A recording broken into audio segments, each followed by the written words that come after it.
Se me acercó afuera en un parque, básicamente, no un parque, afuera de una biblioteca, se me acercó un hombre que me dijo lo siguiente: tú que eres psicóloga, voy a hablar de este caso, ya que no es mi paciente, ya que no es mi amigo, podría llegar a serlo, ¿no? Pero me permito hablar de este caso porque es alguien que me habló en la calle y que me parece un caso muy interesante a reflexionar. Me parece increíble que un hombre se acerque y que esté dispuesto a hablar de su vulnerabilidad. Y me parece súper interesante poder reflexionarlo junto a ustedes. Este hombre me dice: ¿puedo hacerte una consulta como psicóloga? Una pregunta como psicóloga. Y yo en ese momento en el parque mirando a mi hijo jugar, me sentí flexible y me sentí abierta a escucharlo.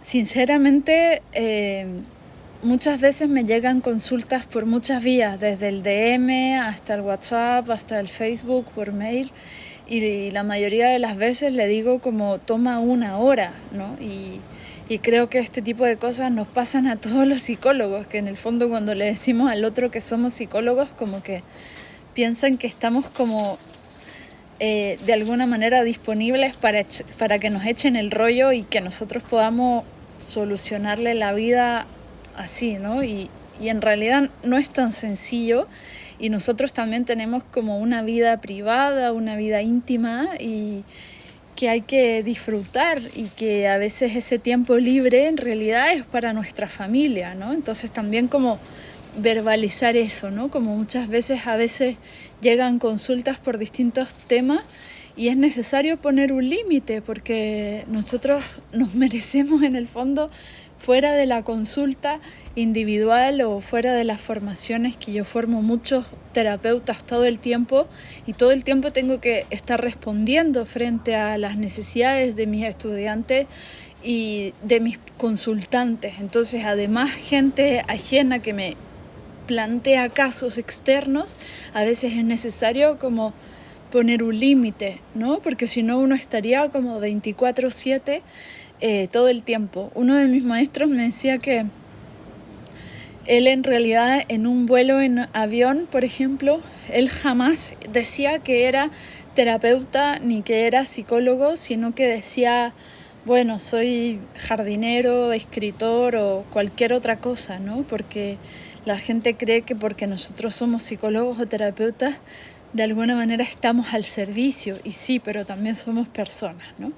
Pero bueno, la cosa es que me pasó que esta persona ayer me encontró flexible y dispuesta, y entonces le dije que sí, que me podía hacer una consulta, que me preguntara lo que quisiera, ¿no?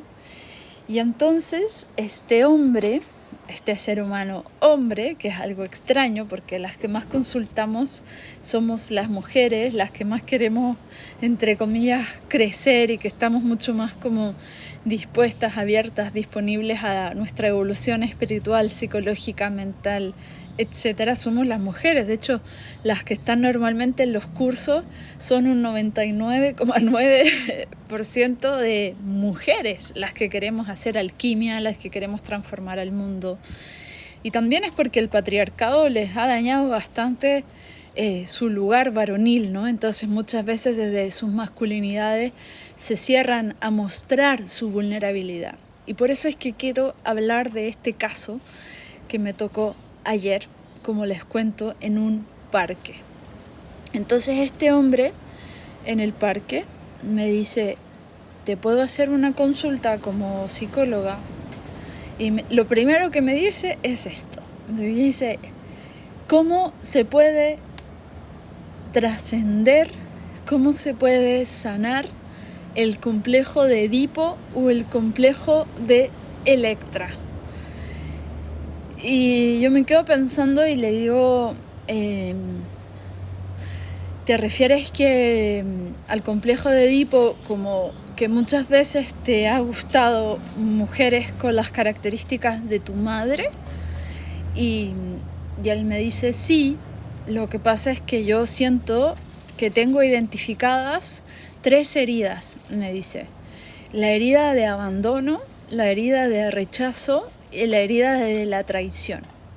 Entonces, cuando siento que una mujer me hiere, como me hirió mi madre, siento mi niño herido y entonces puedo llegar a ser violento, me dice. Y a mí me pareció notable que un hombre quisiera ser así de transparente, ¿no? Y es por eso también que me gusta mucho mi trabajo y el trabajo que es hacer terapias, acompañar procesos, porque nos encontramos con seres humanos como sin máscara, ¿no? Que son capaces de decir, me pasa esto, me duele esto, esta es mi herida, esta es mi vulnerabilidad, que a mí en lo personal me parece mucho más interesante que alguien, no sé, me muestre lo maravilloso que es y que me diga cuánto gana o dónde vive o de qué familia viene, ¿no? Que en realidad me parece que son como carcasas de seres humanos, ¿no? Y que muchas veces caen más en la máscara. Entonces, yo en lo personal me gusta cuando alguien me habla desde su vulnerabilidad. Y frente a esto de que él decía que tenía identificada su herida de abandono, la herida de abandono tiene que ver con el haber tenido una experiencia vital cuando somos pequeños en la cual sentimos que no se nos dio aquello que necesitábamos. O sea, que el abandono tiene que ver con el alejamiento de papá o mamá o nuestro tutor, alguien que nos cuida, o bien tiene que ver con alguien que está, pero en realidad no está, ¿no? Es como alguien que se supone que nos cuida, pero puede estar como ausente. Como muchas de las cosas que deben estar pasando ahorita. O sea, hoy en día que estamos en cuarentena, los padres están con sus hijes, pero no necesariamente están con ellos de verdad, porque están con el teletrabajo, están con un montón de situaciones en las cuales no pueden estar presentes de verdad. Entonces eso también es abandono, no es solamente irse a otro país, ¿no? Como a mí en lo personal me pasó que sí, mi papá se fue a otro país, entonces es como un abandono más literal. Pero también ocurre el abandono en presencia, ¿no? Cuando uno de nuestros padres o esa persona que ha significado un padre o madre para nosotros está pero no está. Y eso lo que trae es un miedo al abandono. Entonces lo que pasa es que cuando somos adultos, sentimos tanto miedo al abandono que caemos como en situaciones de reproche frente a la pareja a la cual tememos que nos abandone, y podemos caer muchas veces en manipulaciones, en violencias también, desde la sombra de este niño interno, ¿no? O niña interna. Por otro lado, tenemos la herida que él verbalizaba como la herida de la traición, que muchas veces tiene que ver más con nuestros pares que con nuestros padres. También te la puede hacer un papá o mamá, pero muchas veces es más en situaciones cuando somos pequeños y por ejemplo tenemos una mejor amiga y esa mejor amiga es alguien presente, se porta bien con nosotros y todo, y de pronto de la nada nos traiciona, abandonándonos y yéndose con otro grupo de amigas, ¿no? Que era algo que pasaba mucho en la infancia, ¿sí o no? O nos hace algo que es dañino, ¿no? Como por ejemplo, no sé, nos gusta un niño cuando somos pequeñas y de pronto ella va y se lo agarra, ¿no? O se involucra y le da un beso y lo conquista como para quitárnoslo, ¿no? Esa es una herida que que suena infantil desde nuestro punto de vista adulto, pero que para un niño es tremendamente doloroso, y esa podríamos decir que es la herida de la traición, que ocurre normalmente más entre los pares, entre hermanos, hermanas, entre amigues. Y luego está la herida del rechazo, que puede ser una herida realizada desde que nuestros padres en el fondo quedan embarazados y mamá o papá quiere abortar, lo piensa, lo siente, y de alguna manera la criatura que está en el vientre lo percibe, finalmente ese embarazo llega a término y esa mamá o ese papá sienten un rechazo hacia la criatura, hacia el bebé, y el bebé de alguna manera lo siente, ¿no? La madre es como el primer mundo para ese bebé, entonces siente que el mundo es quien la rechaza o lo rechaza. Entonces, este tipo de heridas, que son heridas primarias, que nosotros podemos sufrirlas en la primera infancia, son heridas que marcan a nuestro niño interno y que en la vida adulta, en situaciones de conflicto sobre todo, esta sombra, que es aquello que rechazamos de nosotros mismos, emerge y se visibiliza. Y entonces nos mostramos, por ejemplo, con miedo a que nos traicionen. Somos muy celosas, por ejemplo, o sentimos la herida del rechazo. Por ejemplo, necesitamos estar constantemente sintiendo una reafirmación de nuestras parejas, por ejemplo, que nos diga todo el tiempo que somos importantes, que nos diga todo el tiempo que no nos va a abandonar, que nos demuestre que no nos va a abandonar. O sea, ¿cuántas mujeres hay también que verbalizan, por ejemplo, en la consulta, como si lo estuvieran poniendo a prueba al hombre, ¿no? Como también por su propia herida de rechazo, de abandono y también de traición, están diciendo constantemente: es que este hombre me tiene que demostrar que realmente se va a comprometer conmigo, ¿no? Y si se fijan, esa es una actitud un tanto infantil, porque en realidad cuando nos relacionamos en pareja, somos dos seres humanos completos que buscan acompañarse, más que llenar un vacío. El hombre no te tiene que demostrar nada, ¿sí? Y tampoco es que tú como mujer tengas que aguardar incluso tu virginidad durante largo tiempo hasta que lo pruebes una y otra vez que él realmente es el hombre que te va a pedir matrimonio, y entonces tú definitivamente le abres tu flor, ¿no? Y eso es como una forma muy patriarcal de relacionarse y muy desde la niña herida. Y entonces este hombre que me habló ayer en el parque me decía: tengo estas 3 heridas, ¿no? La herida del rechazo, del abandono y de la traición. Y me pasa que en la relación de pareja en la que estaba, sentí que la herí desde ese niño herido y no sé cómo salir de ahí y no sé cómo hacer para que ella me perdone. Esta era la situación, ¿no? Yo escuchándolo en el parque, como les digo. Entonces, bueno, quisiera como explicar este caso, también porque creo que a muchos nos pasa, y son cosas que normalmente no conversamos, que dentro de estas vulnerabilidades los hombres no responden. Entonces, bueno, lo que le dije yo es: lo primero que tienes que hacer es identificarte como un hombre adulto, aquí y ahora, y darle el espacio a ese niño interno para que sienta la emoción que no sintió cuando ocurrió la herida de origen, que sería la herida del rechazo, del abandono y de la traición.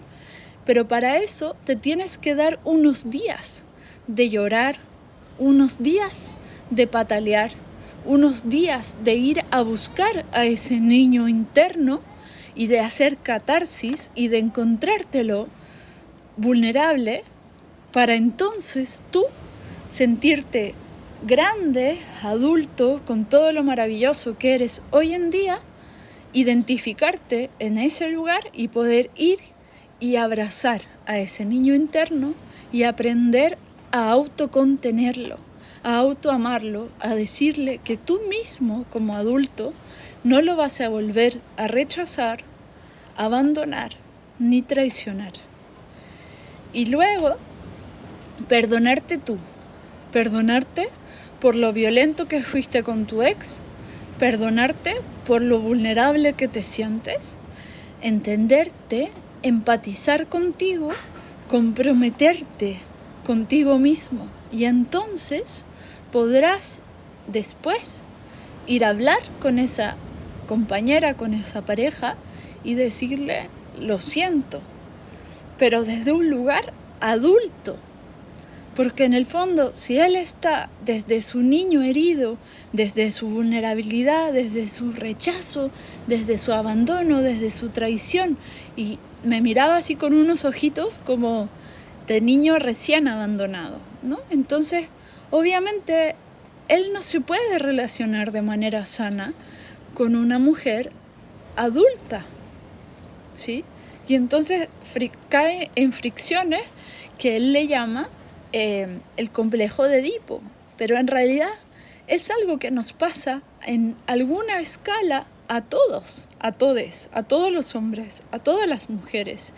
Y para poder sanar de raíz, la única forma es volver a la raíz, es volver a conectar con esa niña interna, con ese niño interno y decirle, está bien que sientas esto, tienes derecho a sentirte abandonado, a sentirte rechazado, y si es necesario llorar 3 días, 4 días, una semana, 40 días, si es necesario patalear en la cama, putear, gritar, si es necesario hacer catarsis, está perfecto. La manera en que yo llevo a mis consultantes a ese proceso es a través de utilización de cristales, a través de esencias florales y a través de conversarlo en psicoterapia. Pero en realidad hay muchas formas, ¿no?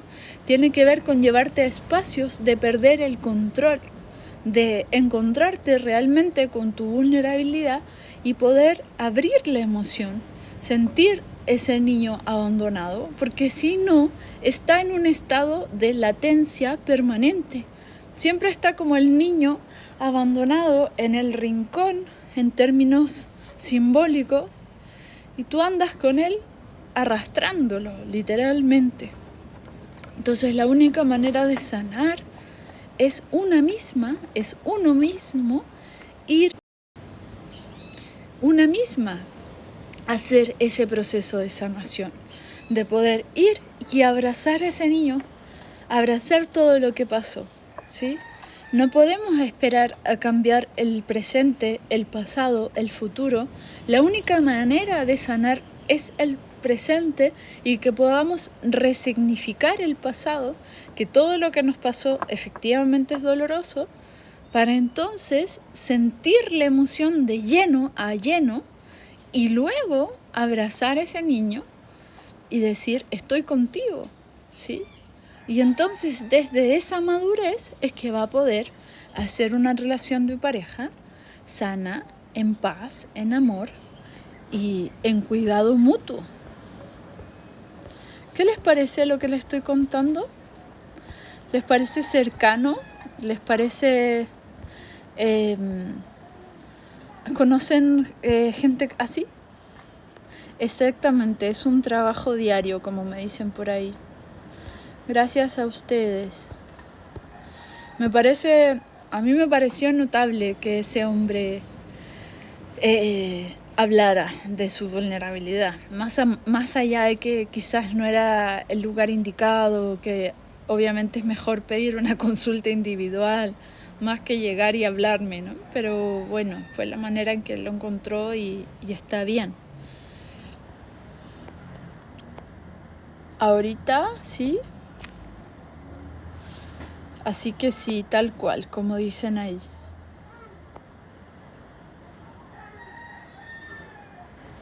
Hay que permitirse sentir todas esas emociones, súper necesario. Porque en el fondo, si nosotros no nos permitimos sentir las emociones, el mundo además no va a cambiar, ¿sí? Es demasiado importante sentir la emoción, abrazar el presente. Muchos nos gustaría cambiar las situaciones que están aconteciendo hoy día en el mundo, las situaciones como los gobiernos están llevando las situaciones, y podemos enojarnos mucho y podemos entristecernos y podemos caer en depresión fácilmente, y obviamente no es fácil. El punto es que aquello de la forma en que nos afecta es siempre una forma en que ya nos afectó.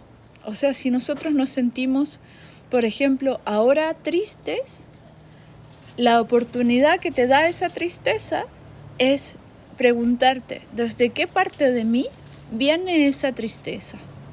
Y entonces quizás la tristeza que sientes ahora va a ser una forma de conectar con la tristeza del abandono en la infancia, o la tristeza del rechazo, o la tristeza de sentirte traicionado en esa infancia. Entonces siempre las circunstancias difíciles nos dan la oportunidad de reconectar con la emoción que está detrás de la herida de origen. Y mientras nosotros no nos permitamos sentir esas emociones, nuestro mundo interno y externo no va a cambiar, porque nos sigue pegando la misma situación de una y otra forma. Nos seguimos vinculando con nuestros pares de la misma manera en que nos vinculamos cuando éramos pequeñas, ¿sí? La única manera es conectar profundo con la emoción, sanar esa herida para poder reconectar con la mujer, con la alquimista que somos ahora, poder transformarlo. Exacto, todos tenemos un niño herido en nosotros y actuamos de él o ella mientras no lo sanemos. Es exactamente así. Y claro, podemos sentirnos súper vulnerados. O sea, hoy en día están pasando una violación directamente de derechos individuales importante. Nos están obligando a hacer un montón de cosas. Y sí, podemos seguir porque nos sentimos súper infantilizados también con tantas políticas, ¿no? Pero a la vez eso nos da la oportunidad de conectar con las primeras veces que fuimos vulnerados, heridos, choqueados, dolorosamente. Suena fuerte, yo sé, y obviamente lo digo desde el privilegio también, ¿no? De haber escapado y estar en un lugar mejor del que estuve 9 meses encerrada. Pero también, no sé, si hablo de mí, también para mí a veces es difícil, por ejemplo, estar lejos de mi casa. Yo estoy hace un año y un mes lejos de mi casa sin poder volver por la pandemia, y esa sensación de migración, esa sensación de no lugar, esa sensación de no poder como echar raíces fácilmente, me conecta con mi herida de la infancia, de abandono, de sensación de estarnos cambiando constantemente de casa. Yo estuve en 6 colegios, entonces mi herida de origen se siente vulnerada con las situaciones dolorosas que he vivido en esta pandemia. Y eso nos pasa a cada uno. O sea, si tú te sientes, por ejemplo, que te cuesta el trabajo, que te cuesta conseguir el dinero, por ejemplo, eso te hace reconectar con cuando tu mamá, por ejemplo, te decía: no hay plata, no hay dinero, te tienes que adaptar, ¿no? Tienes que comer esto o simplemente que faltara, ¿no? Y esa sensación de vulnerabilidad te ayuda a reconectar con la emoción de origen de tu herida. Y es una oportunidad de sanarla a través de conectar con esa emoción. Entonces, si nosotros evadimos esa emoción y nos seguimos resistiendo al dolor, el dolor va a seguir allí. y se va a presentar de distintas maneras hasta que realmente seamos lo suficientemente valientes cada una y cada uno de sentir dónde nos aprieta el zapato realmente. ¿Qué nos hace sentir desde esta vulnerabilidad? ¿Desde qué parte de mí me duele? ¿Desde qué origen me duele? ¿Sí? Y esa es una oportunidad dentro de esta gran crisis mundial que estamos viviendo, ¿sí? Yo sé que es fuerte, pero bueno, apoyémonos por los cristales que tenemos, apoyémonos por la meditación, por el autoamor, por el apapacho. Todos nos merecemos sanar a nuestra niña interna, a nuestro niño interno. Y eso es responsabilidad de cada una, de cada uno. Bueno, queridas y queridos, muchas gracias a ustedes. Nos vemos el otro martes en otra conversación de sanación con cristales y para que podamos seguirnos acompañando en este proceso intenso que estamos viviendo. Les mando muchos besos y abrazos. Voy a dejarlo guardado también en mi canal de YouTube. Síganme en mi cuenta y nos vemos muy pronto.